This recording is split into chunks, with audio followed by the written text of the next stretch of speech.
Other birds of prey, owls, small other raptors, goshawks and sparrowhawks get mobbed by birds quite often.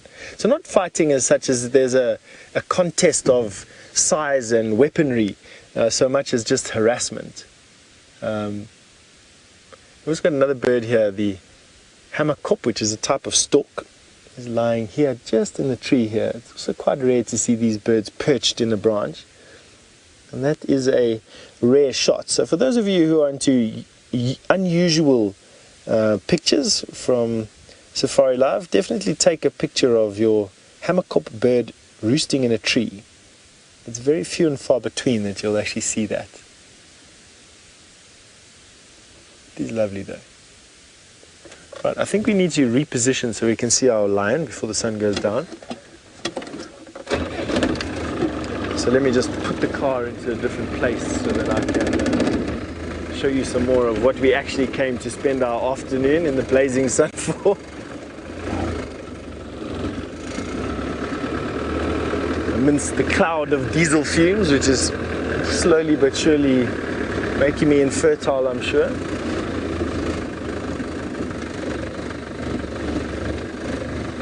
Now, there you go. This will probably give us one of the better views if he sticks his head up.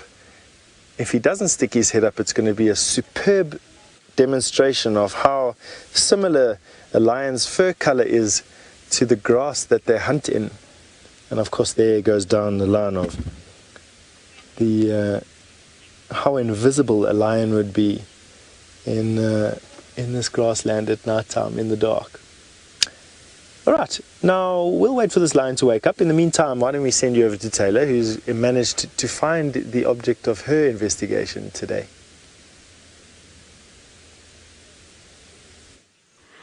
Steph, let me tell you, they are so sneaky. So sneaky. Thank goodness for Richard, our Askari, this afternoon.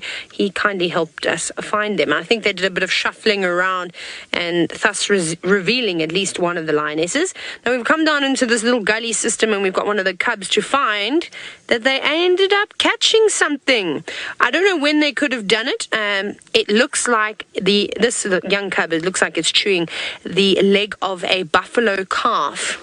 So we know that one calf is not going to be very much for two adult lionesses, and for youngsters it will pretty much just be one decent meal. And they could have done that quite recently too. Maybe they only did it an hour ago or so, because when I saw them they went fast to sleep, and it also looked like the buffalo were perhaps going to sit down. So maybe once the buffalo got up from their midday nap, and the buffalo tend to have naps quite often around here, well, in South Africa too.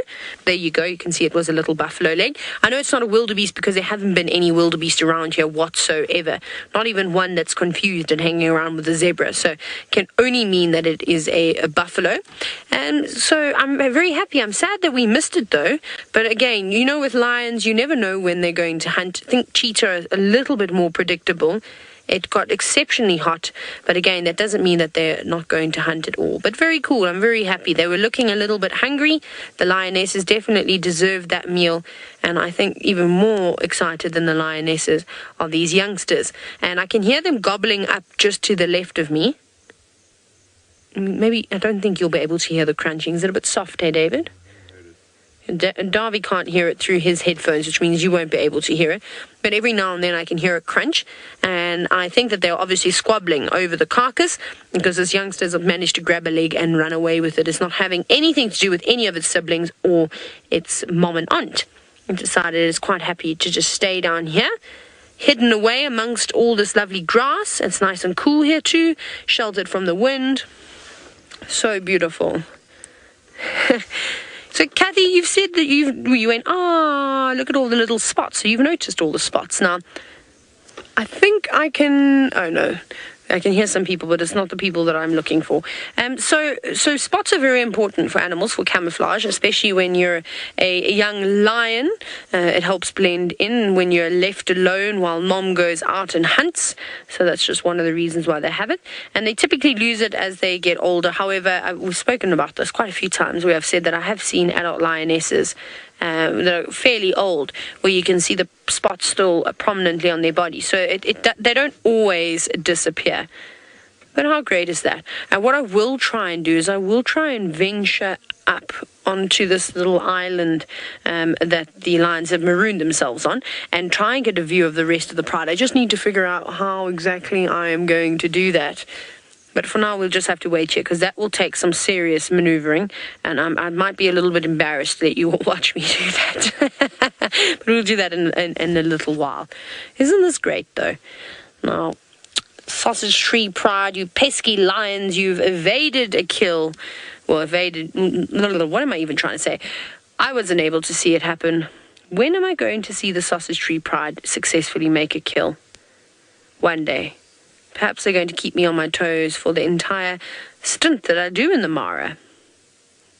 You don't look like you could really fit too much in your belly. Look at those dirty elbows and paws. So obviously been diving into the carcass.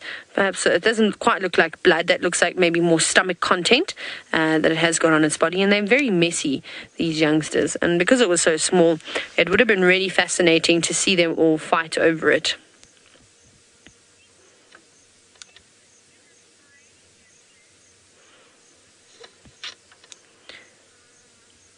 Gobbling every little bit up. Now, speaking about food and there not being too much around for these lions, Sinek, you're wondering if lions will ever sort of store their food, so caching it. Now, we know that leopards are notorious for doing this. Crocodiles seem to do a similar thing, but I reckon it's maybe for other reasons, not just saving it for later. Obviously, they struggle quite a bit when it comes to tearing flesh off. They have to do the death roll, and sometimes that doesn't always work. But once your flesh is rotting, it tends to fall off the bone quite easily. So that's quite macabre, but it's the truth. And with lions, I think it's a little bit different. They want to eat their food as quickly as possible. So I haven't seen lions caching food like leopards will in trees, where they'll, kill an inyala here, put it up a tree, and then they go for a drink, and there's another opportunity. They catch an impala, they'll put it up a tree and then feed on that one later. So I've never seen lions doing that before. But what I have seen lions doing is getting up from a kill and going to kill something else, and then having an abundance of food around to feed on. Obviously, if you've got a big pride of lions, not many animals are going to come through and try and mess with you unless it's a bigger pride of lions or a massive clan of hyenas.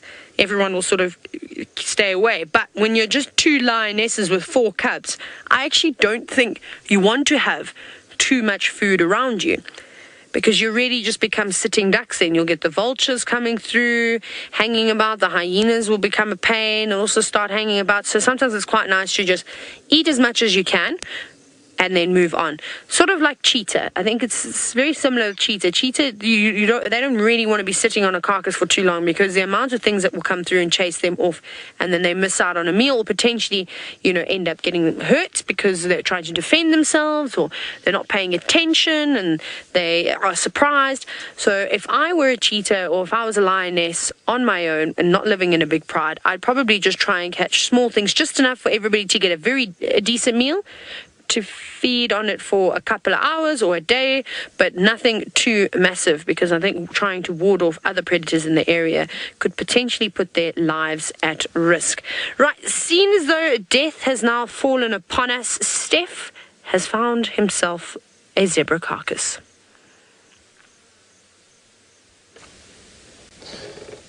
I have definitely found myself a zebra carcass, and for those who were watching this morning, this is the same zebra carcass that we saw covered in vultures when last we were here.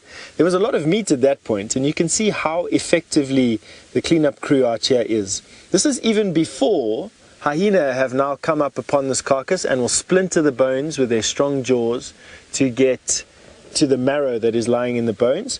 But from a rotting meat point of view, there's not much left on that carcass. The vultures have gleaned it clean of even the smallest little scrap. Now beetles and other insects will come and clean it up. And between rain and sun and hyena and... what else carries bones around? I'm trying to think. Rain, sun, hyena, wind, I suppose, at most extreme levels. This carcass will slowly dismember itself and will then disappear into the grass over the next couple of years as bleached white bones that do not harbor many bacteria and therefore are not able to make the environment sick. Too many carcasses, at least to overwhelm these cleanup crews and the insects and the scavengers, other scavengers, and you have a problem with disease. And so Alice just tells me that a lot of you are commenting in the moment how amazing it is that these have managed to pick clean this carcass. It is amazing, actually.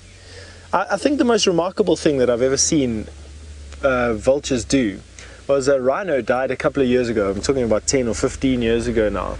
And what happened was, between game drives, I still was quite excited. I thought that we were going to see a lot of lions and leopard and hyena feeding and fighting over this rhino carcass.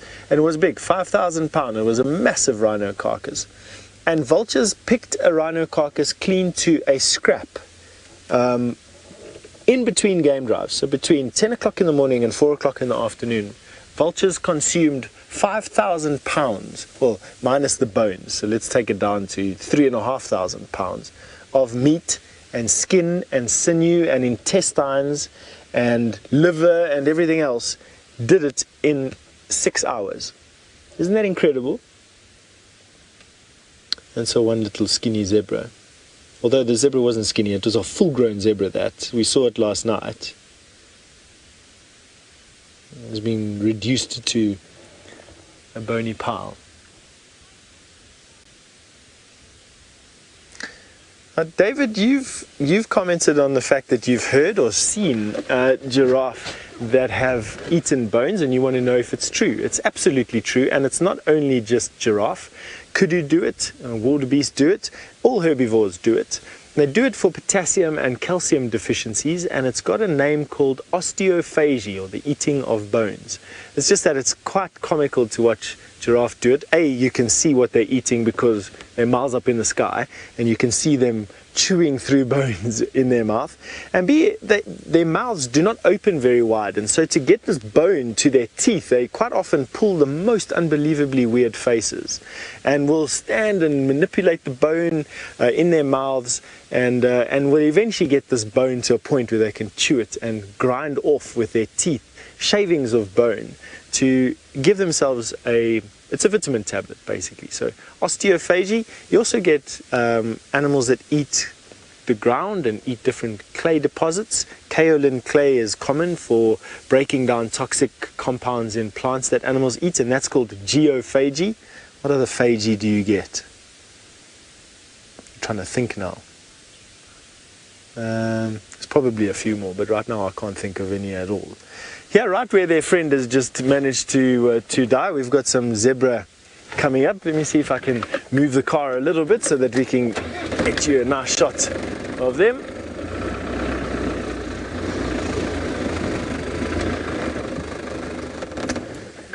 And now we've got zebra, and I think this is how this zebra was killed. This pathway that these zebra are walking on is a game path, probably created by hippo initially, but used by these animals to go from one marsh here to another one.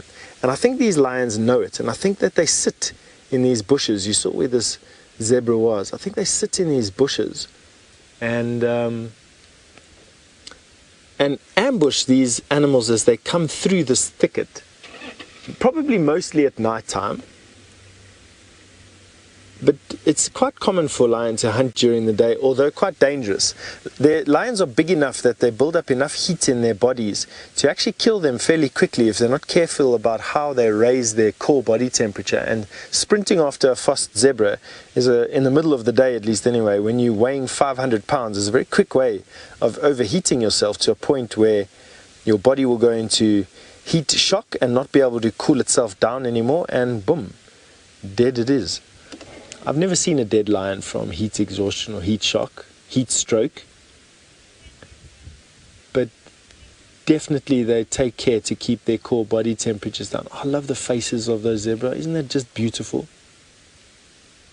Anyway, on that note, why don't we send you over to go and see what Taylor's lions are up to.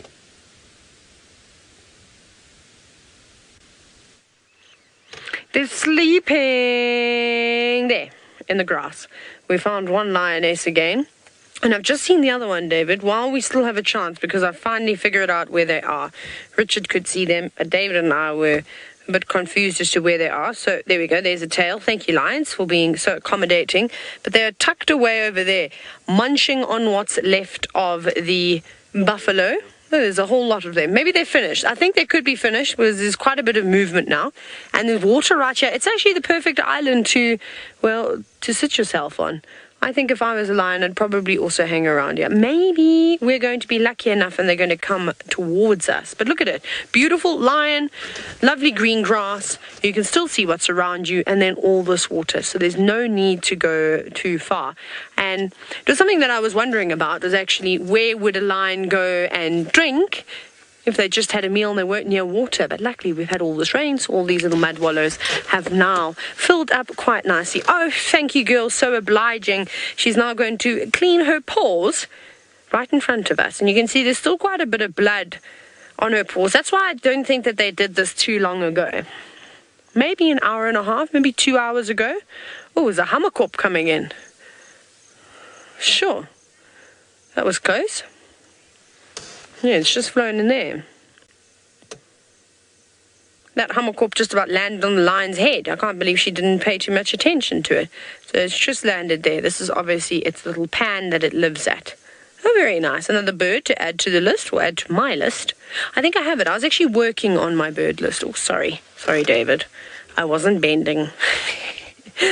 But at least this lioness is now sat up and is grooming herself. You see, they don't look very full. Look, her belly is not bursting at the seam. The young cubs definitely were. And this is not the first time that I've actually seen this. It's like the lioness are giving up more of their meal to the little ones. They're very good mothers, these two. They always make sure that their cubs are looked after 150%. They don't waste any time in when it comes to hunting. If those little ones come out and do what they're not supposed to, we've seen them give up and turn around and go back to them, which I think is quite amazing. And she's quickly removing all that blood, and what she'll probably do is wipe her face with her paws as well.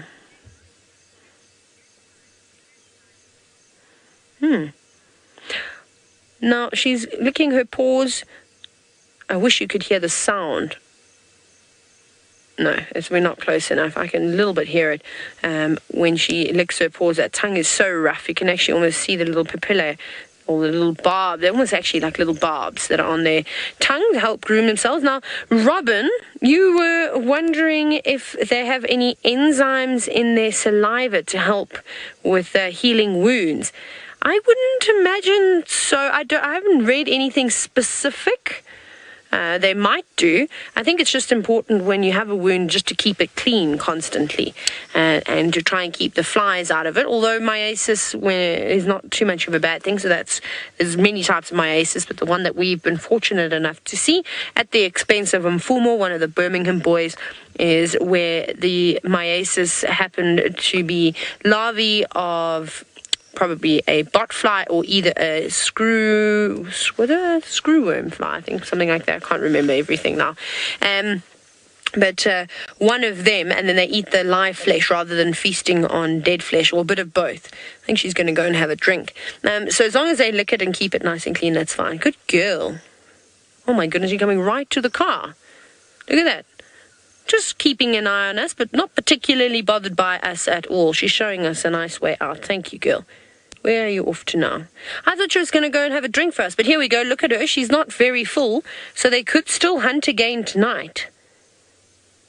Or at least early tomorrow morning. They're going to go after something, because that's not going to keep them full for too long.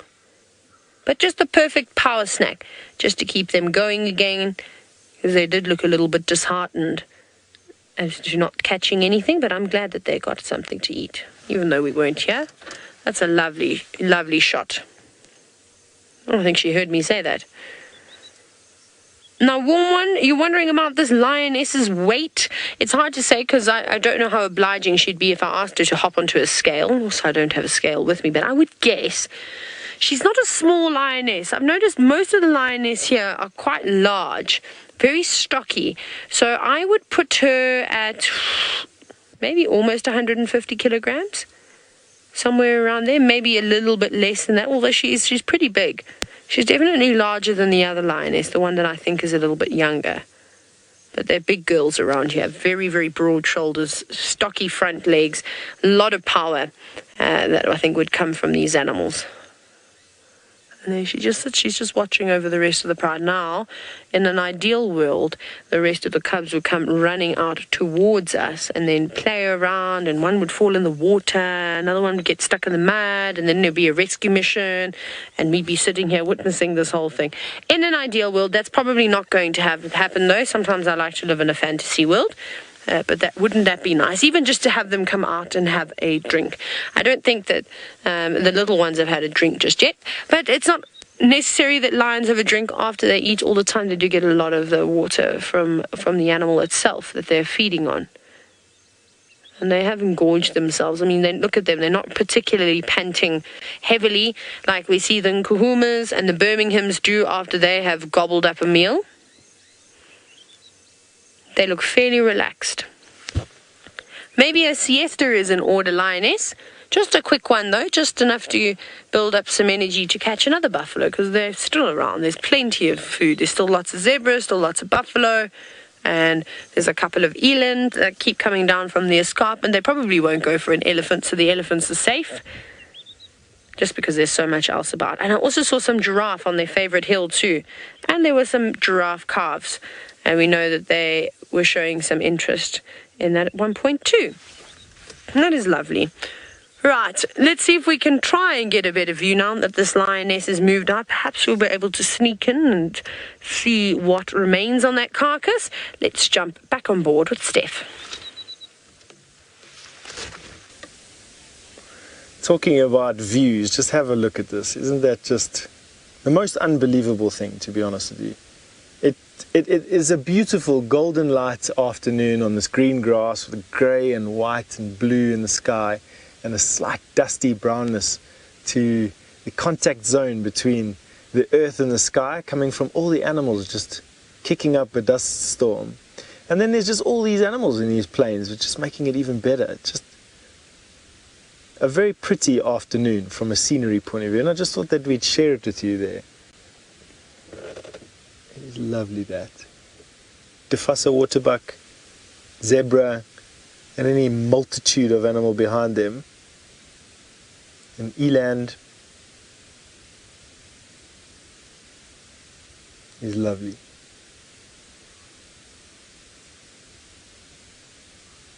Sometimes these scenes stick with you.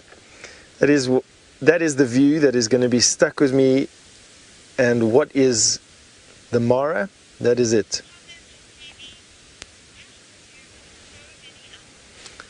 Now, Stevie, you commented that it's a beautiful view with so many animals. Thank you. I'm glad that you share that with me. It's sometimes quite difficult to actually show you what I'm looking at through the camera. No matter how sophisticated these cameras get and the lenses that we've got, I mean, it is honestly amazing, the technology that we have on these vehicles. It's always sometimes difficult to show you what my eyes are seeing. I'm glad that it's coming through there. There's some warthog that have just come out onto the grass now. They're going for a late afternoon picnic. Go, just get my bald shiny head out of the way. There's a funny folklore story that warthog run with their tails up because their skin was put on too tight. And when they run, the grass slaps their eyes and they have to close their eyes, and that pulls their tails up. When they stop, they open their eyes and their tails go down. You'll see when they run, they close their eyes because the grass slaps their eyeballs and the tails go up. And as soon as they stop and they open their eyes again, the tails will go down.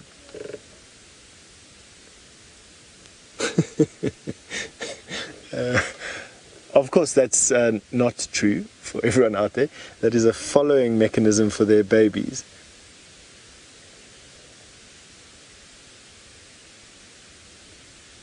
Robin, you wanted to know, do people actually count and monitor the herds? They absolutely do. I mean, between game drives today, we had a research couple who are doing research on why drownings occur on the Mara River at the crossing points. They're cheetah researchers, they're rhino researchers, there's migration researchers, river researchers, elephant researchers, buffalo researchers. This place is crawling with researchers. And each of them have a different topic and each of them do a different thing, but it all boils down to the same thing. It's the scientific evaluation of basically whatever is going on out here. That's a black-headed heron, a common grassland heron out here.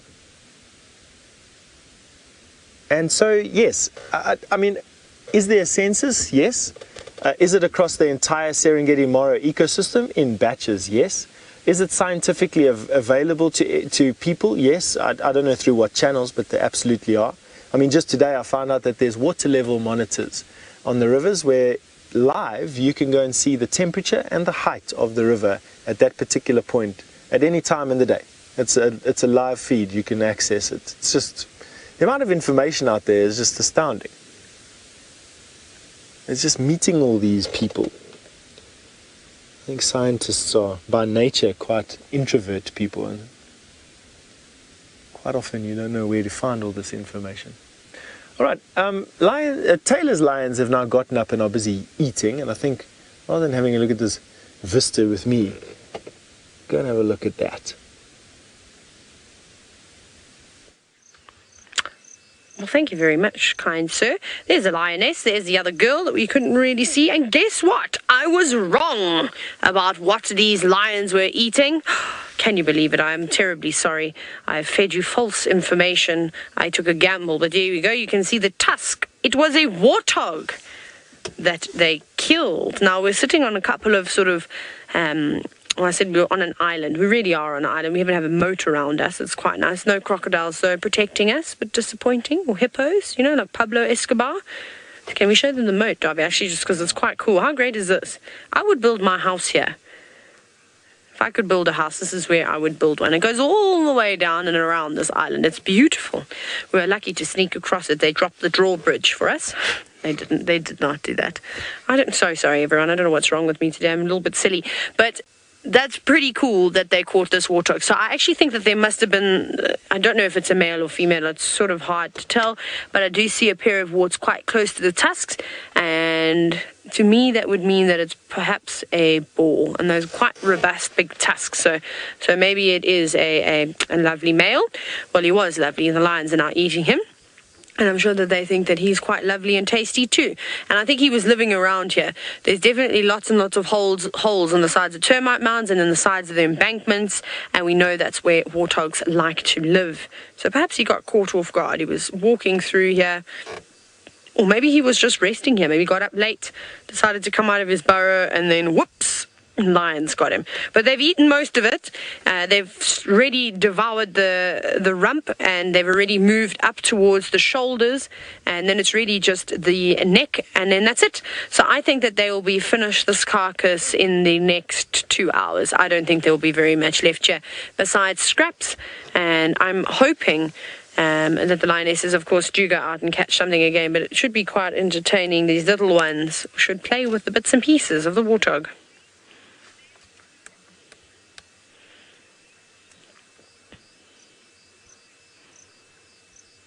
I was listening to that question very, very carefully.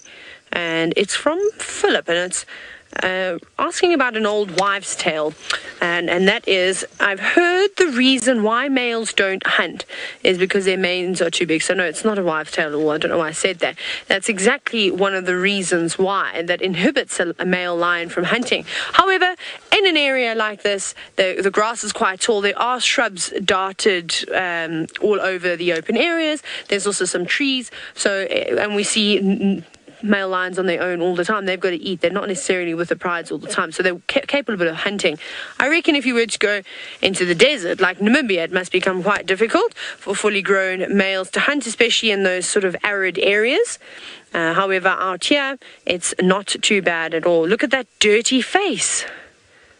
Look at that. You can see that warthog is almost finished. And they don't even have massive bellies just yet. Well, not this lot. But we'll sit here and we'll watch them as they eat their bacon. Steph is the king of lions. He's found himself another big male. Taylor doesn't know how false that statement actually is. I have a nasty reputation for not being able to find cats at all. in my guiding career, now almost 20 years long. Just have a look at that fantastic view there. Just another one of those screenshot moments. That is the Mara sunset on whatever date it is today. And in it is a lion. We have got another lion. Today I'm using up all my lion credit. There's a lion there. He's lying hidden behind a termite mound, and I think that is possibly why there are no other vehicles here. But what we have got is a line of wildebeest that are about to walk almost on top of this line. Now if we can't see them, these wildebeest surely can't either. Now, male lions, as Taylor was just chatting to you about, are not the world's best hunters. But given the opportunity, they will never fail at trying. And I think that, no, these wildebeest are now walking away. Male lion, generally speaking, will attack from about 15 yards away. 15 to about 25 yards away. And these wildebeest have now decided to walk off in a different direction. Who knows what made them do that? But I think they're moving out of strike range. So it's just going to be interesting to see what this male lion does, if anything. He is so fast asleep, I don't even think he knows that there's dinner walking within grasping distance of him.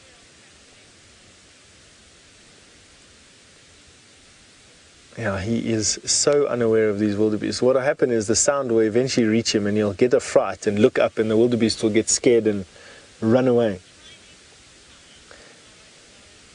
Oh, Lauren, we're a reclining lion. Yes, absolutely. And it's, you know, these lions, you can see now, they're not as, they have got good hearing, there is no doubt. I mean, you can lion hear from a considerable distance away. But I don't think that he's heard these wildebeest, you know. I haven't seen him. These wildebeest have now walked within yards of a male lion. They don't know the lion's there. The lion doesn't know they're there. There are other lions here. There are 4 other lionesses here. And I wonder why they're not obviously just too hot. This lion doesn't know anything. It's almost like a bad joke. I can actually see another lion. There's another lion lying right there. 2 lions. So there's one that you're looking at, and then there's one left on the bush there as well. So there are, all the females are here. They just missed these wildebeest. How bizarre. All this lion needs to do is wake up and chase these wildebeest back. So there's one, and then there's another one there. 3 there. Craig has also just seen another one. So all the lionesses are here. Yeah. I don't think anything is going to happen. I think these wildebeest have just walked this gauntlet unawares and have made it through the jaws of death here. How astounding. All right.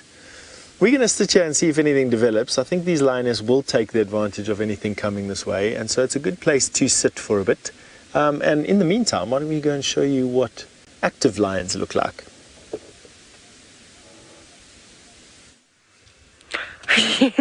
Well, yes, moving around a little bit more, but you can see there one, and the cub on the left has decided that it's too exhausting to sit up and eat, so it's just going to lay flat on his side and gobble up what's left of that warthog. Actually, I think it's our little cub, it's our little girl. Yes, our light-coloured little girl that's doing this now. Isn't that sweet? And savage at the same time. But they're wonderful lions. I cannot tell you how happy I am that they got a meal. Like, I felt so terrible for them. They kept trying, and if it wasn't the cubs messing up their hunts, then they just didn't have the elements on their side. But finally, they were successful. But I suspect that these cats are expert warthog hunters because, you know, the migrations are going to be heading off soon if the wildebeest ever come back.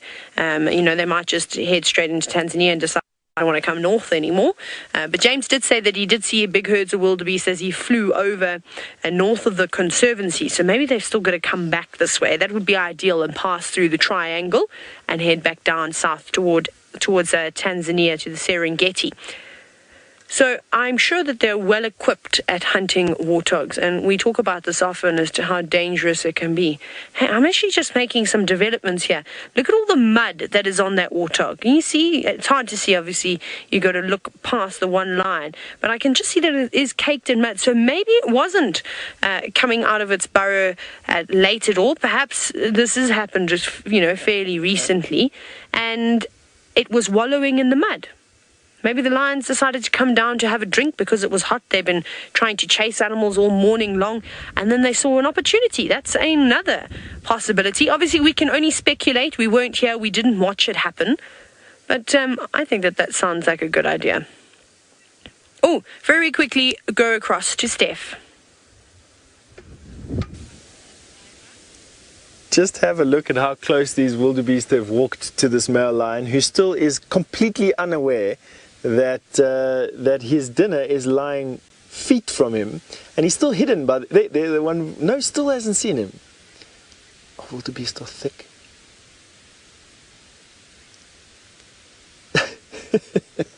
And where dinner was easy, it is now more difficult.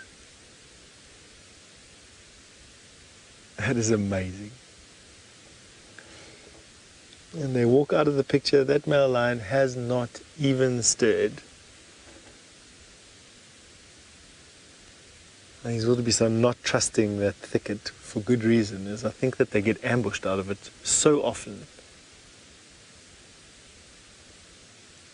And are now just walking along the edges. Yeah, it's amazing. I must share all your comments. Oh my gosh, oh my goodness, wow, it is amazing. It just shows you how close you can get to a sleeping male lion and how lucky these wildebeest are. Well done. Good choice there. A beautiful view there of these wildebeest.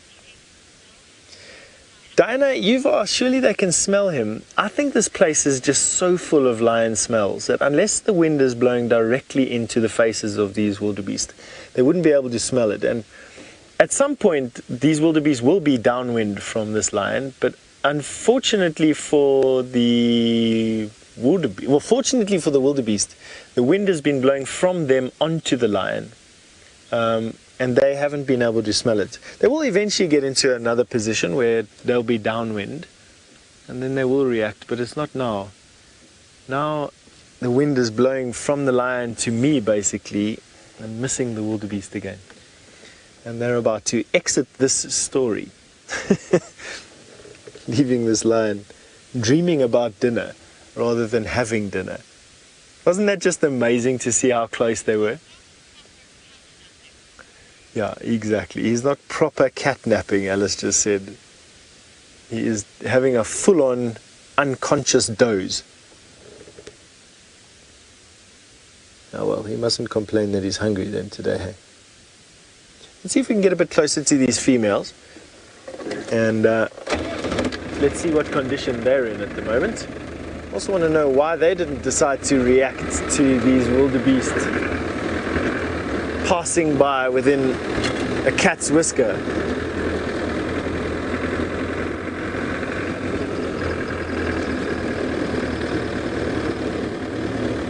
I actually think that they may have, you know.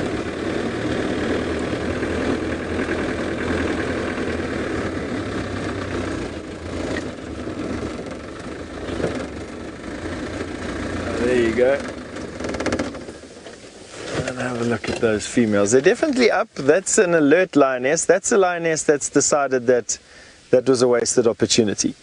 You can just see the disappointment on her face there. Berating this man for not chasing the wildebeest at them so that they can catch it.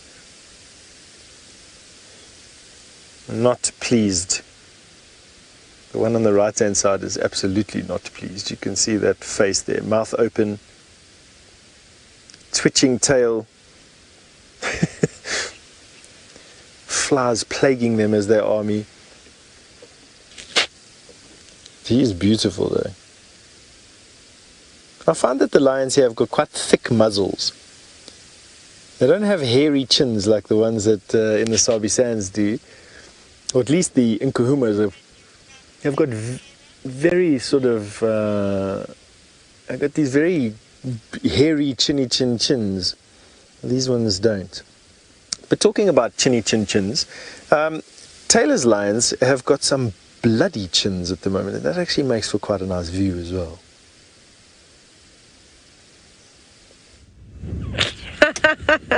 They do have bloody chins, covered, not just their chins that have got blood on them, their entire faces.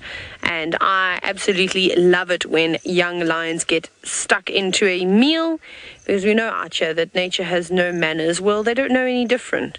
We like to use knives and forks, especially me. Even me, if I eat a pizza and a burger, I have to use a knife and fork. There's a little secret thing that you maybe didn't know about me. Yes, David, a pizza. I do not like it when food touches my hands. It's weird, I know, it's bizarre, but I don't know if you can call it a phobia. I just don't enjoy getting my hands dirty, and it's why I wipe them 150 times. So I wouldn't be a very good lion. I think if I was a lion, I'd probably be dead, because I would have starved to death, because I wouldn't have squabbled over my food, and that's what happens. Especially if you live in a big pride of lions and they only catch something small, you've got to fight for every last bit of food. Otherwise you won't make it. It's a tough world out here, isn't it? But the four of them are actually quite funny to watch, and it's interesting because our pale little girl, is quite a feisty lion. She's the one that was arguing with the others. She was doing all the growling and the swatting, so maybe we'll get to see it again. But there isn't much left of this now. Yes, Alice, you're quite right. It is my favorite. I like that little girl. She's got a lovely personality. And that's what's so nice about sitting and watching the same prides over and over, every day out, is that you get to learn the different personalities. And we know this so well with the Sabi sand animals, from watching Kruger grow and all her offsprings to now watching one of her offsprings take over her territory, Tandi. It's really fantastic, and that's the thing that I think I was looking forward to the most, other than the birding, was learning about the different behaviors and the different characters here in the Mara. And I have been spending a lot of time with the Sausage Tree Pride. They are my favorite so far, just because we can get up close and personal with them, and they don't seem to mind our presence at all. The other lioness actually got up and walked away from us. Now we are trapped on Lion Island. We cannot escape here because the lioness is sitting right behind our car. You can't even see it. And there is nowhere else out from my spot now. Not that I'm worried about us being in danger or anything like that. Like we've seen, they're very relaxed. They walk right past the car. There's plenty of space for them to move around on. And she's felt comfortable enough to leave her cubs while I babysit them. Perhaps that's why they enjoy me so much, is because I just babysit the little ones while they go off and they do their own thing. Not that I'd be able to stop a hyena coming towards them or anything like that, but I just find that amazing, and how privileged we are. The fact that a wild lioness, two wild lionesses, will happily move away from the youngsters and put us in between them. They're not worried at all. Even when she walked past us, she didn't even look twice, as if to say, "Ooh, I'm watching you." She just carried on. She laid down. And if I don't fall out the car, I'm going to just have a little look. Oh no, she's just looking around at the moment. I was just double checking to make sure what's going on. But she will be keeping a close eye. And obviously if I do anything silly, I'll be hearing about it in the forms of growls. But I won't do anything silly. I know better than to disturb these animals. Look at those big paws though. Red paws.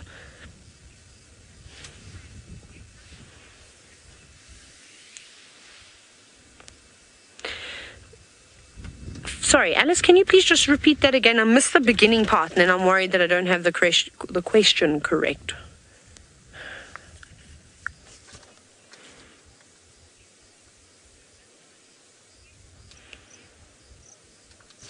Okay, so Philip, you've said if you encounter a lion, you should get out of your car and the lion will run away.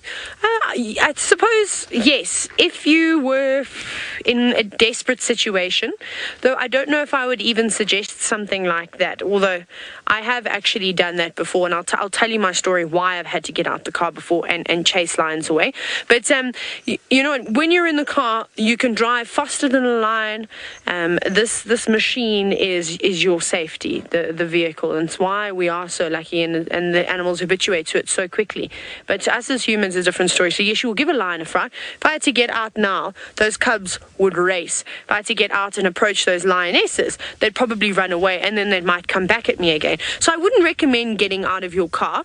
But the chances of you having a nasty encounter with a lion are really next to nothing. So now I better explain myself. Of course, I just mentioned to you how I have indeed got out the car to chase lions before. So here's the scenario. It was two young male lions that had just started separating from the pride. The male wasn't tolerating them anymore, and this was on a private game reserve, 25,000 hectares, and these boys became exceptionally naughty. And when I say naughty, I don't know why they would walk past the car and stand up on their back legs, maybe a meter away from the car, 3 feet away from the car, and look inside. I don't know what they were looking for. I have absolutely no idea why they would want to do something like that. That terrified me, because the fact that they're standing up like that goes, and they're big, they're not small, 2.5 years old. It's not a small lion. It could do a lot of damage to you and I. So I made the decision. I'd cut my hands. I'm not going to do it too loudly. I don't want to scare them, or bang the door, and they just would not respond to it at all. Obviously, they had guides doing it. The one day I'd had enough. They'd done it to me 3 mornings in a row, and I just said, this is ridiculous. They need to learn their lesson now. And I opened my door and I got out the car and I gave a big clap. Now, I'm not recommending this, but I had to do it. It actually put the stop to it. They never again came near a vehicle and stood up on their back legs. They were fine. They passed the vehicle, absolutely no problem. That was okay. But they stopped the standing up on their back legs. Now, that is an extreme situation. I've never, ever had to do that ever again in my life. I've done it once, and I hope that I don't ever have to do something like that again. And it was very sad and very unfortunate.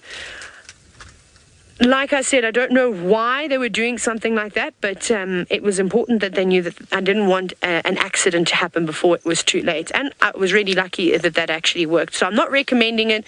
I thought it was the right thing to do at the time, and it seemed to have solved the problem, because they didn't do anything like that afterwards. I'm not sure where those boys are now. I would assume they would have been sort of traded with other lions within that area to bring in new genetics. So hopefully that characteristic has not continued wherever they've gone, and I did put a stop to it permanently.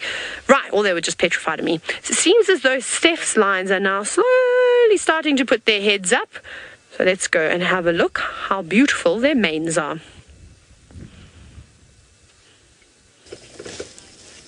Just look at him, and he's finally woken up, blissfully unaware that he missed dinner, and he is a superb example of a brilliantly fantastic East African lion. Nice barrel body, thick set, not too tall, but big enough. Nice limousine-like qualities. The only thing missing is the tuft of his tail, which is a slight detractor from his magnificence. And who knows what that wind's probably been bitten off while he was running away from something. Nice full mane, black fur coming through there. That's a sign that he's in charge of this area's high levels of testosterone. And just look at him. What are you now doing? Probably deciding where he's going to have a wee. They generally do that. Although he's looking at the lioness, who are not looking back at him. They are fast asleep. Let's see what he does. He's got his mane up. Might go back to sleep again. Yeah, there we go. Oh, he is a pretty boy. He actually is quite full, which is probably, maybe he did hear those wildebeest, just didn't care.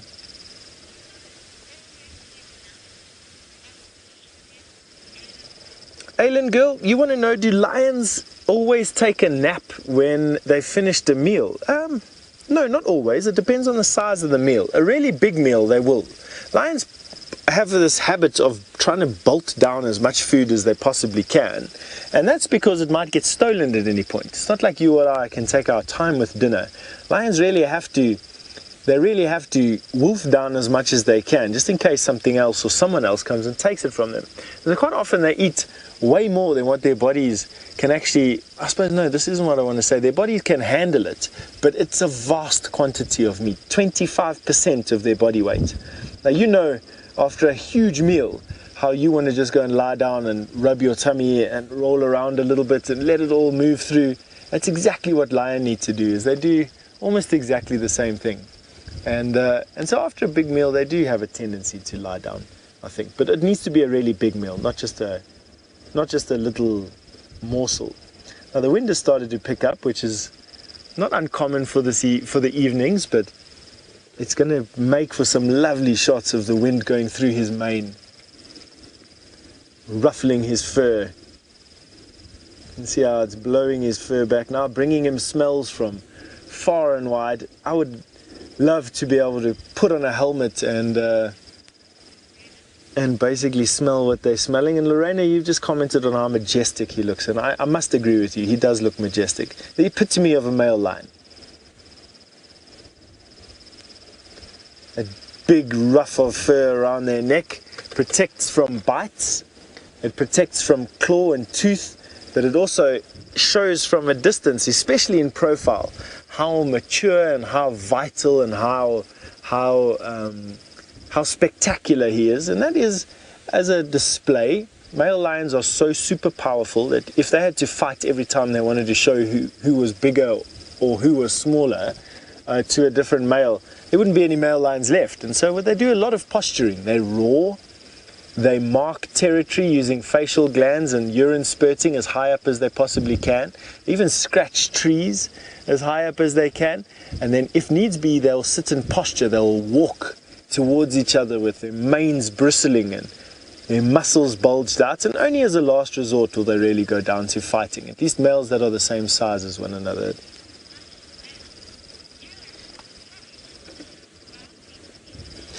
Now, Eric the poet, do you want to know if Scar's been seen around lately? I don't actually know, Eric, to be honest with you. I haven't been on Game Drive a lot in the last couple of months, and I know that Scar was seen last week, I think, or the week, it must have been last week. I can't remember, it may have been a week or two ago.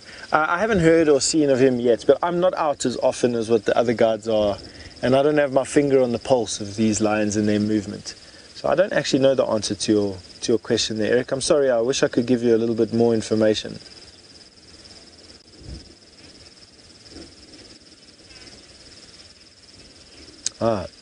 Robert, you wanted to know if he looks larger than the Birmingham boys to me. Yes, he does. Does he look larger than the Matimba males? No. So the Matimbas were made up of, for those who have just joined us, the Matimba Male Coalition was a coalition of 2 male lions that, as far as I know, is still doing well on the Sand River and the Sabi Sands in the Kruger National Park.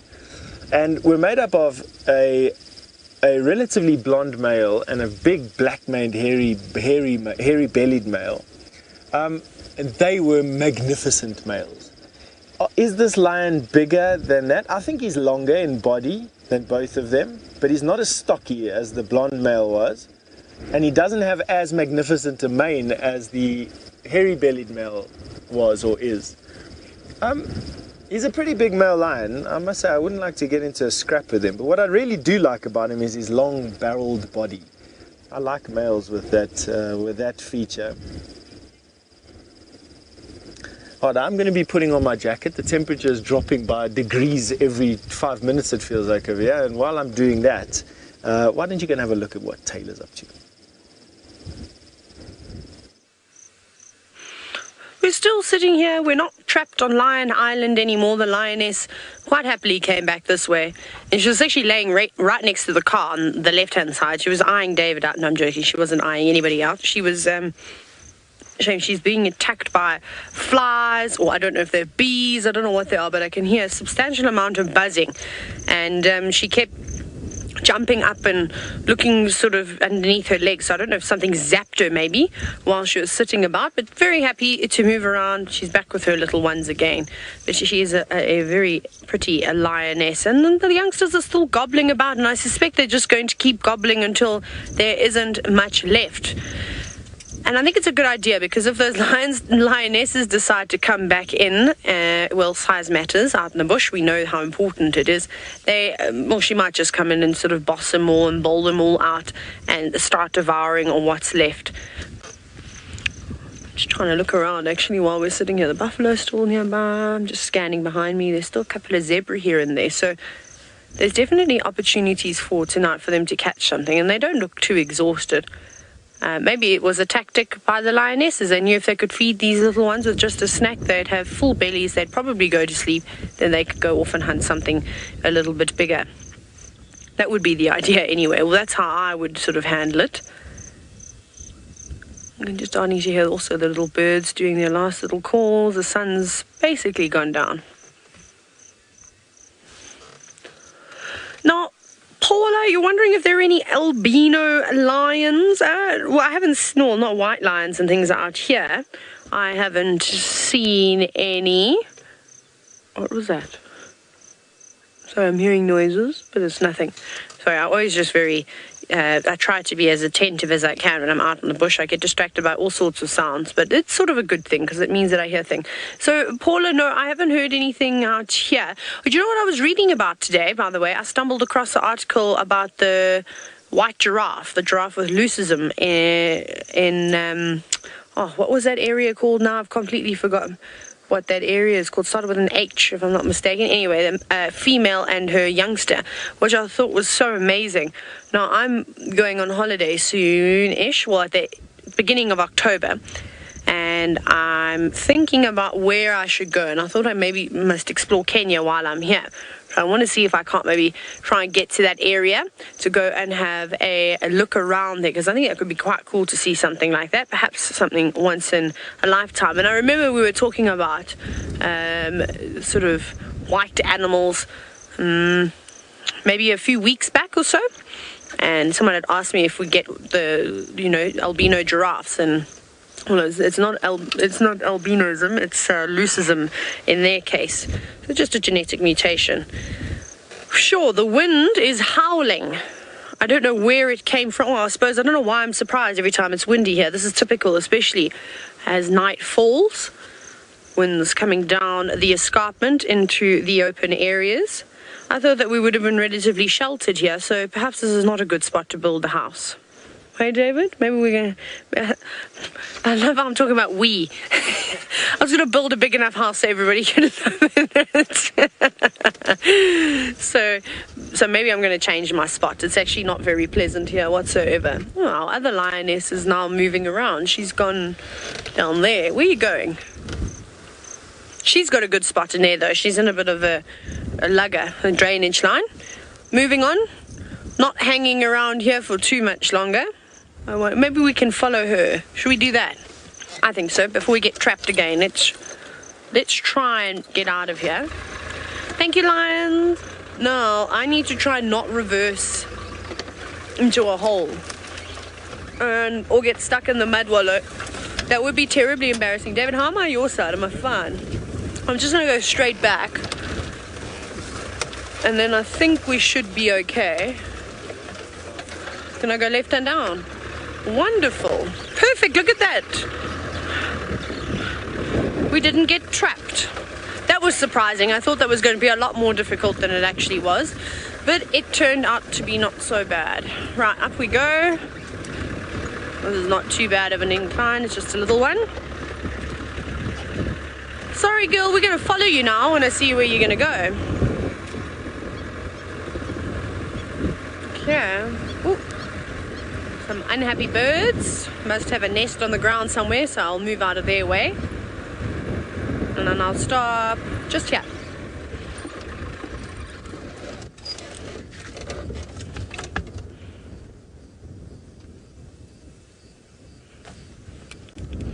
There we go. Now you can really see how the grass is blowing about. She's moving further away. Here comes the other lioness, is coming to join her. Also just coming down and through the lugger. Where are these girls going to go next? Are they just coming out here for a snooze, or are they plotting their next attempt to catch an animal?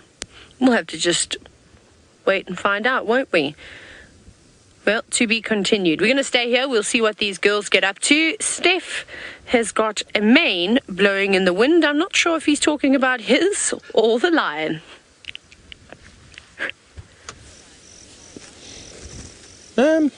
Definitely talking about the lions, I think, in this particular case. Thanks, Taylor. This male lion is doing not much. He's just sitting with his head up, face into the wind, probably trying to analyze exactly what is coming to him on the wind. I can only imagine what it must be like to have the senses of a lion and a wind like is blowing now into his face that basically would carry sense from miles and miles away and concentrate it all into his head. I'd like to say it's overwhelming, but I think he's just having a quick snooze again. Now these lioness are lying off on our left-hand side, and there are some zebra approaching them. They're not too close, and there's a big drainage line between the lion and those zebra, but you never know. You can see those zebra there now on the right-hand side of the screen. Bunching up to come this way. They know that there's a drainage line here. The wind is blowing from us to them. They know that the lions are there. And time will tell to see if they're willing to brave the crossing or not. So the wind is blowing from us to those lions. From us to the lions, and of course from the lions to the zebra. And as long as you're downwind of a lion and in line with that lion, you will be able to smell them. They're not the cleanest of animals. A lot of impala in the background, top right as well. And impala do form part of a lion's diet. Very much so in the Kruger National Park, in fact. But out here, I don't know. It's very difficult to say. There's not a lot of lion researchers that are out at night time in the Mara. I'm sure there have been over the years, just right now, not too much. These lioness. Just waiting for full dark to come about, when all the advantages, as many as what can be in their advantage, are. Or in their favor, I should say, are.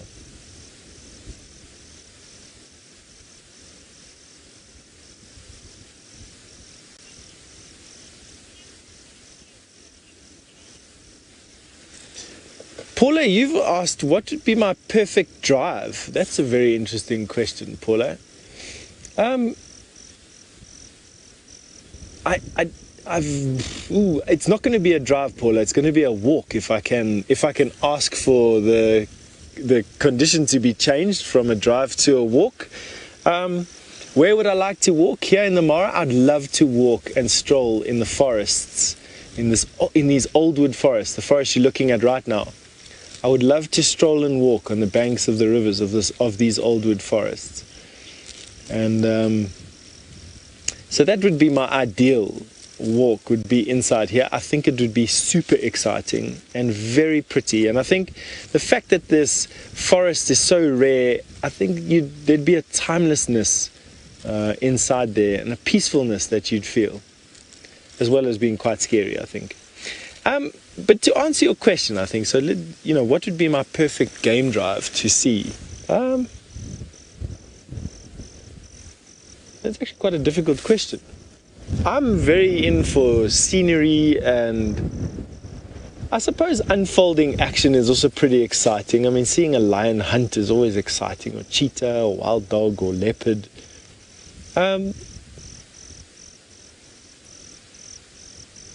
I'll think on that a little bit more, if you don't mind. That is a very deep question to answer. But I think if I had to just, succinctly answer you, it would be substituting the drive for a walk and definitely strolling around in those old wood forests on the bank of the Mara River. That would be the preference, the Christmas present, for lack of a better word. It's now getting dark very quickly, and these clouds that are around us are also adding to the ominousity that is around us, this ominous feeling, I should say. That's looking straight south into Tanzania, where all the wildebeest have disappeared to. So we got confirmation today from our networks of colleagues and peers out there that the wildebeest have almost entirely left the Mara, and a group of them are lying north of the Mara in the conservancies, but heading towards Tanzania. The other group of them, and the majority of them, are already in Tanzania in a place called the Lamai Wedge, which lies just south of where we are, probably about 20 kilometers, maybe 30 kilometers from where we are now, in the direction you're looking at now, where those clouds are. And there's a very good chance that they see these rain clouds now and they come back north again. There's always that chance. And quite often they do that. They have this sort of late season flurry before disappearing then back to the Serengeti and to Ndutu and the open plains on the volcanic grasslands there. As soon as the rains go back, the grasses are much better quality there. And as soon as it starts growing, the wildebeest will go and disperse amongst that vast wilderness that is down there and have all their babies, basically, before returning here again.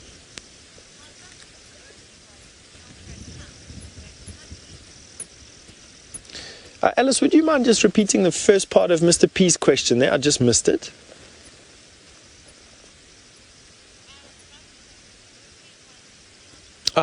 Are buffalo the only ones who counterattack when hunted? Mr. P, you've asked that question now, and I'm assuming when hunted by lion. Yeah, elephant do. Buffalo tend to have the most buffalo will tend to interact, will counteract the sort of most with a plan. You can see that they're the most comfortable with it. Elephant will come counteract just because they are aggressive. But I've even seen zebra and giraffe counterattack lions hunting them. So I don't think it's only buffalo, if I were to answer your question quickly. But I definitely do think that buffalo are the calmest about it and have the best strategy. You know, males will come forward, they'll form a skirmish line, and together they will move forward at lions. They won't singularly do it in these panicked rushes that you see elephant or zebra do, or giraffe for that matter of fact. So I definitely think that they have the most sophisticated counterattack, but definitely not the only animals that do counterattack, I think, to finish there. The picture changed there, and the picture changed because we put on an infrared filter, and now the camera is a little bit more sensitive to infrared light, which is allowing us to see into the dark without that graininess from the previous filter, allowing us to, without artificial lights, look at these cats. Mr. Kylie, you want to know why it's darker earlier. Is it going to rain? And for that, I'm going to ask Craig to just go over my head here and look west. And you'll see that there are a large number of very dark clouds everywhere. Now, those clouds are above us, but behind those clouds, there where Craig is pointing there, is the largest clouds of all. Those were those massive cumulus clouds we looked at this afternoon and have now almost disappeared into the blueness in terms of height. Whether it'll rain or not tonight, I don't know. My experience with rain in the Mara is that it rains at sunset or close to sunset, and if it's going to rain, it's a pretty blustery, stormy night. This just looks like it's going to perhaps make a bit of noise and then blow over. I don't know if it's going to. There you can still see that it's blue sky out west, and that sun, the last little bit of the twilight now disappearing. A good question. It definitely got dark because there's a lot of black clouds in the sky and there's not as much light refraction. Is it going to rain? It might do. Big enough clouds around. Isn't that just lovely? Now, a little bit earlier, we were talking about the browse line and the trees here, and you can see that over that lion's head. Look at that very straight line. That is not just because of an angle that we're sitting at that has made that. That is a specific browse line from giraffe on these trees, which are mainly made up of Wahlbergia trees. And that is giraffe that have done that. Isn't that amazing? Eaten almost like goats, this sort of undercover or understory. And that is just very typical of these thickets out here and down on the plains.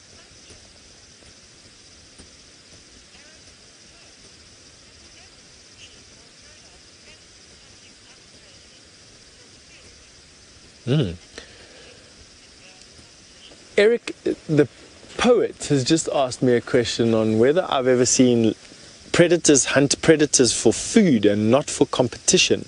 So that would be lion hunting leopard, or leopard hunting jackal, or honey badger hunting a python. I would say, Eric the Poet, that it is probably almost always competition. I have seen predators eating. Look at that evil look from that lion, that reflection from his tapetum lucidum in the back of his eyeball. I have seen lions eat a hyena that they've killed. I have seen leopard eat cubs that have been killed by hyena or wild dog or lion. I've seen honey badgers eating pythons that they've killed. I've seen leopard eating pythons that they've killed. But it doesn't look like they're doing it for food. They first look like they killed it because of eliminating competition, and then realized, oh, but hang on, wait, I can actually eat this and it'll be a waste if I don't. It wasn't like I know it sounds weird me saying this, but it didn't look like they hunted it for food and then ate it. Yeah, that's a good question there, Eric the Poet. No, I don't think that they kill other predators for food. I think that they kill it for competition, and then I think they eat it because they realize that it'll be a waste if they don't. That's basically what I think. Might be something different, I don't know.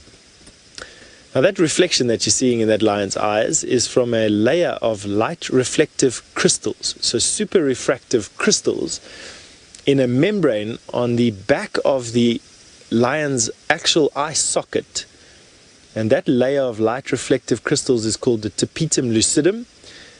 And big yawn. No big yawn. That light that we're seeing is the fact that the few small lights that we have coming off of this car, basically the only light is to light up my bald head so that you can see me, is reflecting into the lion's eye, being magnified by the lens, and then remagnified as it comes back out, bouncing off the back of the eye. And that's what we're busy seeing there, is a magnified light from our car.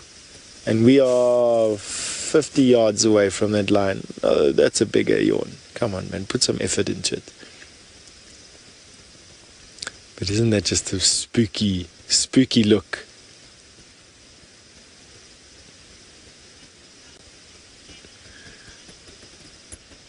Big belly, just turning around there. Oh, lays down again. Now he's busy looking at his females. Anyway, why don't we go and have a look and see what Taylor's lions are doing?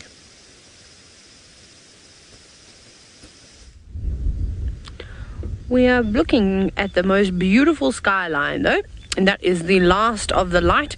We're also in infrared now, so no more lights for us. Everything will be, well, very dark from here on out. We probably won't stay with these lions for too much longer, just because the lionesses are resting up at the moment. Perhaps they'll get going a little bit later, but I reckon that they need a little bit of a break, especially after catching that warthog. You see tail flicking here and there. I don't even know where the other lioness went. I think while we were doing a camera change, we literally took our eyes off them for about 2 seconds, and whoops, we thought we lost them. But luckily they didn't go too far. They just went back to the spot where the cubs were. The other girl, I presume, is there, or she might be trying to keep out of the wind. Maybe she's ducked into that little sort of gully spot where we first found them. That could possibly be the case. Now, a very interesting question, in fact, from Paula. Have lions and cheetah ever been known to work together? I don't think so. They're direct competition for one another. More so, the lions are for the cheetah. Obviously, cheetah being a smaller cat, venture down further on the predator hierarchy, or itchy belly. I love it when they do that. So no, I don't think that would be the case. Whether the cheetah would be chasing after something and the lions come on in and swoop their kill up, that wouldn't surprise me. I reckon that probably happens quite often. It would surprise me if it happened the other way around. If cheetah stole a kill from a lion, I don't think that would happen. Even one lioness could do quite a bit of damage to a couple of cheetah, even. They're much larger, much stronger. Cheetah are quick, so they can try and run away, but brute force is definitely in favor of the lions, like I said, even if you are a lioness. So no, I don't think that would ever happen. Not at all. I don't think I've ever seen two different species of predators working together before, in terms of like lions, leopards and cheetah. I haven't seen that. What are you going to do, girls? For me, this is the trickiest part. Oh, there's a buffalo. Can you see the buffalo just at the back? Oh, are you going to come wandering on over here? Hello, buffalo. Have the lion seen you yet? No, she hasn't. She has not glanced over into the distance. I can't see the buffalo with my eyes. I can't even see the lion with my eyes. It's so dark out there. So remember, we are using these special low light cameras and that are equipped with the infrared lights that doesn't affect the animals at all. Not sure what's going to happen here. Let's see. Like I said, I don't think she's actually seen the buffalo just yet. Let's see if there's any more buffalo. No, I can't see them anymore. There she goes. She's just about to pop out behind that tree, just walking through the gap. We are on the other side of the drainage line, but there is a crossing point up a little bit ahead. The only problem is our lens is very long. It is going to be very bumpy as we drive around to try and reposition. You can't look at my beautiful long blonde ponytail. Like I said, the lens is way too long. Let me just figure out where you going, girl. The cubs are moving. We can have a quick look at them. They're just over there. Just want to watch what happens here. Because we'll have to go quite a way around to try and get back with this lioness. But there they are. Faces still full of blood, panting heavily. I think you're ready for a rest now, aren't you? Okay, well, let's try and maneuver. Like I said, unfortunately, it's going to be very bumpy. And we're not going to be able to keep eyes on the lions because I'm going to need to keep driving. I don't want to miss any action. That's why I do apologize.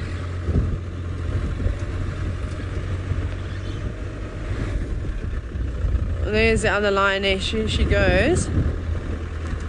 So let's go and investigate. We're going to head around while I just maneuver the car into a better spot where we can sit quietly. I'm going to send you back across to Steph, and hopefully his lions are starting to wake up.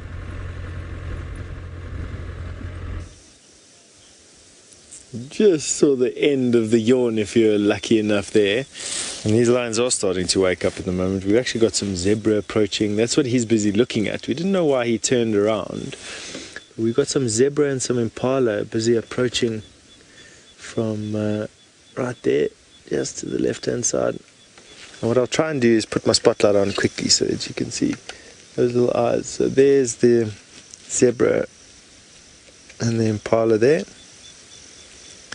And they're still quite far away. The lions were lying in the foreground here, but they have disappeared and they may be hunting. I don't know, it's so difficult to say. So what we're going to do is we're just going to sit here and see if something happens. There's the male lion. He's now going to ruin the hunt by walking in on the females. He'll at least show us where they are though.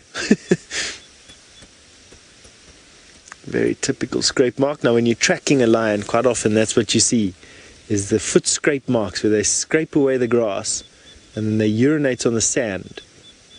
And it just holds the smell of their urine a little bit longer. There's a lion roaring in the distance, which is why he stopped. He may even roar back. Let's see. So he stopped because a lion was roaring. But why don't we quickly go and see what Taylor's got? She's got something happening. Right, look how quickly this lioness maneuvered around. I think we're going to have to go live to Facebook. This could get quite interesting because there's a big buffalo than we anticipated, and he's coming straight towards her. He's all on his own. Wow. You can hear the wind is gusting.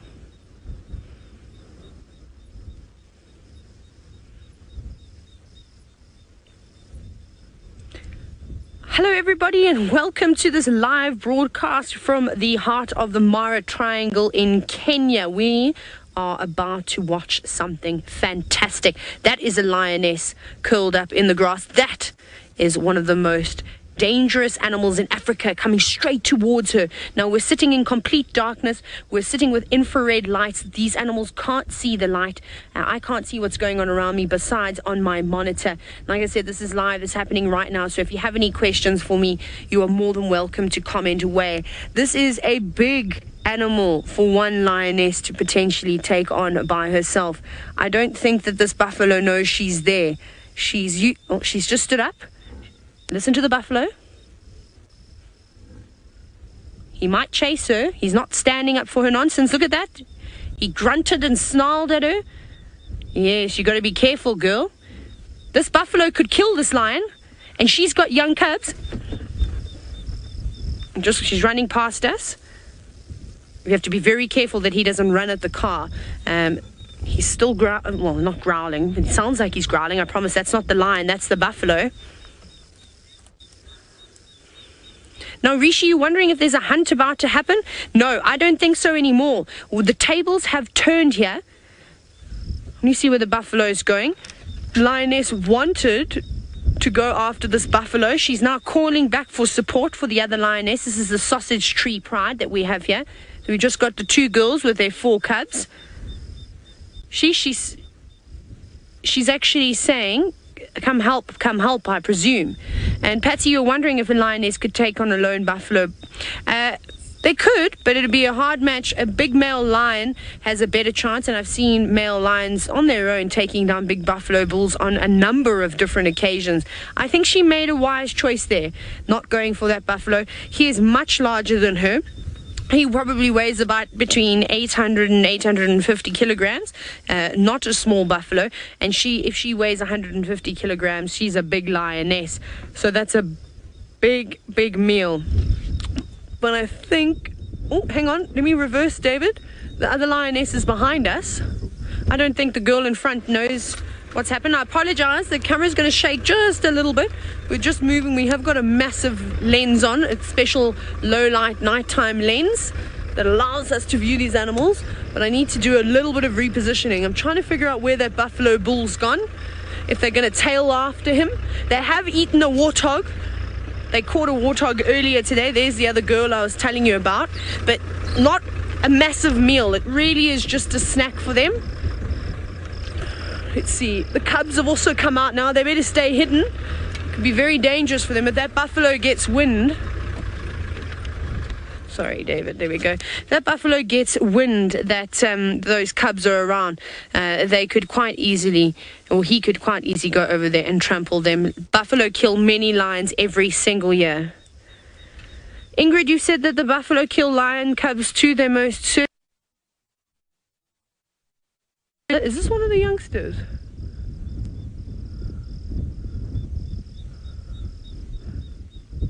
Just trying to figure out what's going on here. 1, 2, 3. I'm counting the cubs very quickly. I just want to make sure that they're all here. That is one of the cubs. That's not the other lioness. That was very, very dangerous what that youngster did. That youngster actually ran after the buffalo. We had our backs turned so we couldn't see very well. There they go. A bit of playful spirit amongst them now. Very, very silly for that. Let me reposition again for you. For that cub. He went over chasing after that buffalo like he could take it on. One false move, one horn to that cub, even just a hoof. Big trouble. They keep turning round and round. But that buffalo has now run away. He's moved on. The buffalo escaped unharmed. And so did the lioness and their cubs. So that was a close one. That could have gone either way. And they're moving off. Very, very exciting nonetheless. I'm quite happy though that the lions escaped, and well done to the buffalo. But it doesn't look like a hunt is going to materialize just yet. They could still go for something a little bit later. There's lots of animals around. So keep a lookout for those notifications when we go live. Remember, we're the only ones out here after dark. We're very lucky. So for myself and David, how exciting. It's so fantastic. We're going to follow the sausage tree pride, and hopefully you'll hear from us a little bit later.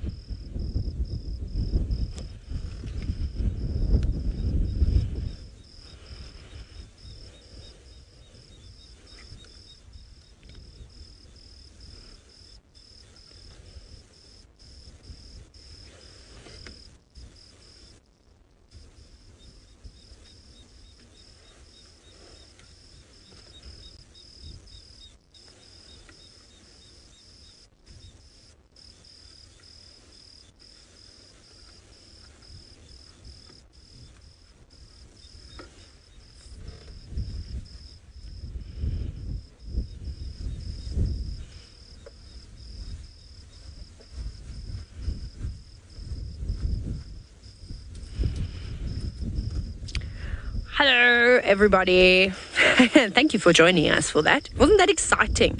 I definitely was sitting on the edge of my seat, but I was more worried that the tables were going to turn and that Buffalo was actually going to have a proper go at that lioness. That was my real concern. And then the fact that that young male cub chased after the buffalo, a little bit silly, very, very sort of inexperienced on his part, and he was lucky that that buffalo didn't turn and come from him, because if that had happened, Mom could not save the life of their cub. If a buffalo gets hold of one of the youngsters by stomping and stabbing with its horns, it's not very pleasant.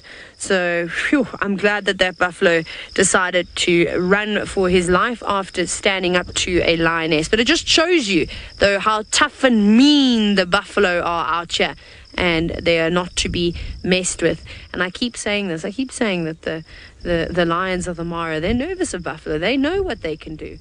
We had that other sighting a couple of evenings ago with the Angama pride, where they were chased right off of their termite mound through a drainage line, where luckily they was safe. Whew, very scary. Here we go. Here's a little one practicing now. Whee! Chase after your siblings. Yes, pretend that that's a buffalo. That's a safer place to play under the watchful eye of Mom or Auntie. Right, let's go back across to Steph and see how he's faring in infrared.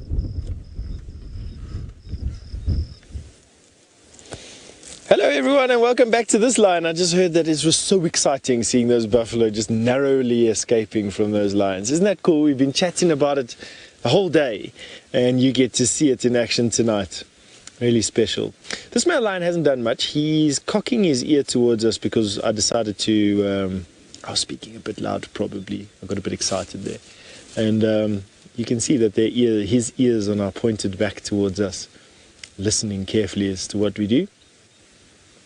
Quite often that is the only way that I judge whether I'm too close or too far away from a lion. And that if they are not listening forward and constantly have an ear pointed in our direction, then I know that we're a bit too close and that I need to create some space. And he doesn't seem fazed at all. He stood up, moved a little bit, staring at the female lions, and is now basically just on the other side of a drainage line to them. There you can see the back of his ears now, and so I know that he's cocking it towards me again. So I know I need to speak a bit quiet. There the ear goes forward again. No, still cocked towards us. That is weird because he hasn't shown any reaction to us the whole day. And now all of a sudden he's got his ear. There the ear goes forward again. So I'm going to keep quiet now. I'll speak a bit softer at least anyway. I can never keep quiet, of course. It'll just be a bit softer. And there that ear cocks towards us again. No, still forward. Okay. Another noise off to the right.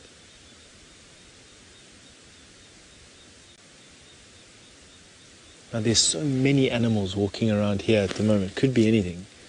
Could be elephant, could be buffalo. And this is where us as humans are so out of our depth. You don't know what's going on when it gets dark. We just got these pokey little spotlights on a blustery dark evening like this. It can be quite overwhelming. Lions perfectly at ease. There the ear is now cocked forward. So he's a little bit more comfortable with me talking now. I think we were quiet for so long, and then my sort of over-enthusiastic welcoming back of you had a bit of an effect on him. But he seems to have dealt with that. And now you can see, no, still coming our way. Could be a noise from behind us. I'm not discounting the fact that it's... But you can see we're very far away from this male lion. And it could be a number of factors. What it might be doing is it might be my loud voice coupled with the fact that the wind is blowing directly from... Oh, excuse me, that's my big white head. I was just busy moving around in the car. The wind is blowing directly from us onto that male lion. So he's got a smell of 3 humans and a diesel car and whatever perfumes and soaps and detergents we've been... And that may be playing at a subconscious level on his mind. We're sort of infusing his nostrils with foreign smells. Of course, this is all at a very minimal level, and something that I've just been training myself over the years to be sensitive to. As you can see, we are very far away from this male lion.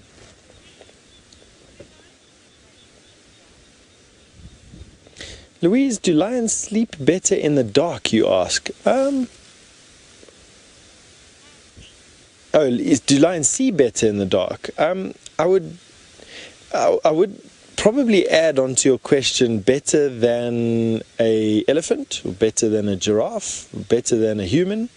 And let's answer those three things. They definitely see better than a giraffe, human, and an elephant. But to what degree do they see better is a good question. Inside a lion's eyeball, inside any eyeball, there are two light-sensitive organelle, rods and cones. Cones help see color, and rods help to... the more rods you have, basically, the better you can see in the dark or in low light conditions. Now, lions, although they have cones, they don't have a lot of them. And the available space taken up in the rest of the eyeball is taken up with rods. And so lions need a lot less light than an animal with, like us, for instance, who have a significantly higher count of cones in our eyes. So we're able to judge color differences. Not that lions are color blind, they just don't see color as well as what we do. The reason for this is quite simple. Lions hunt at night, and they have a strategic advantage to having more rods in their eyes than say I do. And that it helps them with camouflage and to get close to animals before they pounce on them and eat it. Humans need a lot more cones in their eyes because we need to judge the relative freshness of food. We are essentially, if you believe in evolutionary biology, we are essentially primates, and we eat a lot of vegetables. We've got dentition for vegetation, we've got a intestine for vegetation, and we need to judge when this vegetation is ripe and ready. And so we've substituted the space that we have in our eyes. Of course, if we had massive eyeballs like a giant squid, we can fill it with both rods and cones, but we don't. Our skulls are filled with brains, and so it doesn't leave a lot of space for an eyeball. And so in our eyes, in our eyeball at least anyway, or in our optic nerves, we have the rods in the cones, and although we've got some rods, which allows us obviously to see in full moon nights and when there's a little bit of light around, we definitely don't have as many as a lion, but we do have more cones, and it allows us to then see a lot better color. Quite a tough one to explain that.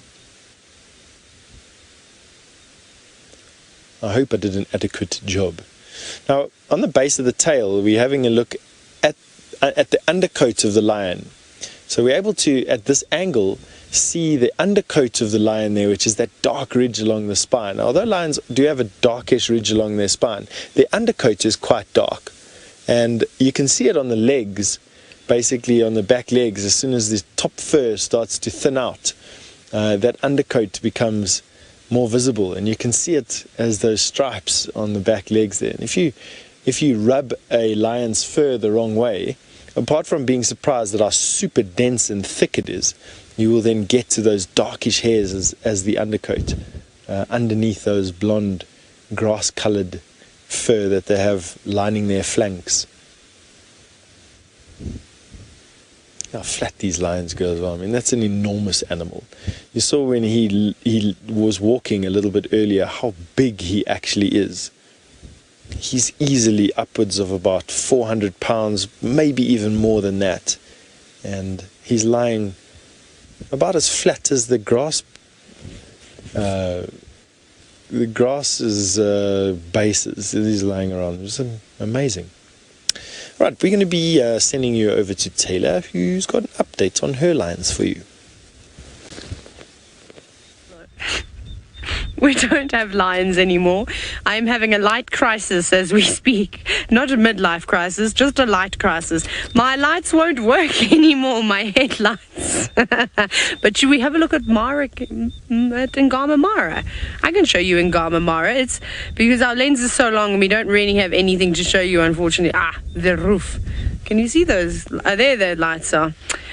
So that, my dear friends, who are everyone that is watching, is the beautiful Angama Mara situated up on the escarpment. Isn't that lovely? You get the twinkling of the candles and the lights. It's so romantic. It must be windy though at this time of night up there, but nevertheless quite spectacular. I think that would be the most amazing spot to watch the moon rise and the sunrise, although we're quite lucky we have a similar view watching the sunrise every single morning. But it's been a wonderful day, don't you think? I've had a lot of fun today, so thank you all very, very much for that. I'm not ending the show. I'm just showing my appreciation because I don't have an animal to show you, unfortunately. But thank you again for everything that you do, for always researching and finding out information, whether it be how many bones an elephant has or perhaps jokes, all these different things that you do for us. Thank you very much. I don't think we say thank you very much enough to all of you, so I just thought that I would do that on behalf of everyone. But it's been exciting. I've thoroughly enjoyed spending time with the Sausage Tree Pride, and it's just a pity they've gone into that difficult spot to get into. I don't know if I really want to go there now at night and get stuck. Oh. Now, here's a great one. Now, Luna, you're wondering where we sleep when we stay out all night. Do we stay inside the car or do we make little tents? Well, if you're Scott, you sleep on top of your roof, which is pretty cool. He must have the most amazing view on a cloudless night, unlike tonight. Otherwise, what we do is we've got mattresses. If you've got reinforcement cage on top of your roof like Scott, and hopefully we'll do that with the rest, then we'll sleep up top there. Be quite nice. You're off the ground. Otherwise, we normally just drop the rain flaps that we have, so the rain covers on the sides, and it becomes very cozy. Leave a little one open though to let the breeze come through. And then you put your mattresses on either side of where David sits, where in the other come-up sit, and you just enjoy and you just rest. And so that's sort of what you do when you're out here. For those of you that are just joining in for the last couple of minutes and you're wondering why you're not looking at anything, we've got our very special camera on, and this has got a monster of a lens, and unfortunately our lions have disappeared, so we're just sort of enjoying the grass blowing at the moment and looking at the lights of Angama Mara. There's a lovely piece of grass for you, oat grass, fantastic. I'm going to send you back across to Steph. He's got a beautiful cat that you can actually see.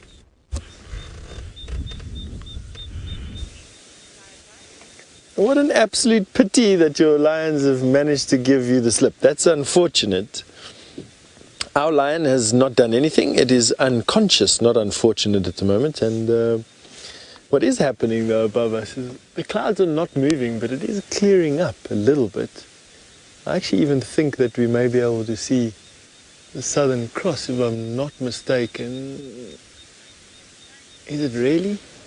Oh, no, I don't think so. It would be nice if it is. It reminds me of home.